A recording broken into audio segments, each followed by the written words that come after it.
नमस्कार मित्रांनो, बऱ्याच लोकांची रिक्वायरमेंट होती व्हाईट कलरमध्ये इको हवी आहे, तर मी आज आपल्यासाठी घेऊन आलो आहे ही 2023ची मारुती सुझुकी इको. फर्स्ट ओनरमध्ये गाडी असणार आहे. पेट्रोल कंपनी फिटेड CNG मध्ये गाडी येते. गाडीला चारही टायर हे नवीन आहेत.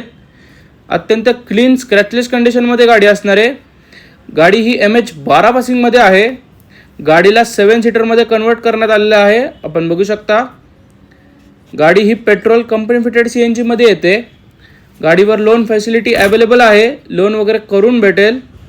आपण बघू शकता गाडीचा बॅक साईड इंटिरियर अत्यंत क्लीन कंडिशनमध्ये इंटिरियर आहे. 100% नॉन ॲक्सिडेंटल गाडी असणार आहे. गाडीला आपल्याला AC येतं. मॅन्युअल ट्रान्समिशनमध्ये गाडी आहे. डिजिटल क्लस्टरमध्ये मीटर येतो. 44,000 जेन्युइन चाललेली गाडी आहे. गाडीला आपल्याला 2 एअरबॅग येतात. गाडी जर तुम्हाला प्रत्यक्षात पाहिजे असेल तर तुम्ही आमच्या शोरूमला व्हिजिट करू शकता. आमच्या शोरूमचं लोकेशन आहे जय मल्हार मोटर्स, कात्रज, पुणे. तसंच गाडीच्या फोटोज, प्राइस, डिटेलसाठी स्क्रीनवर दिलेल्या नंबरला संपर्क साधा. धन्यवाद.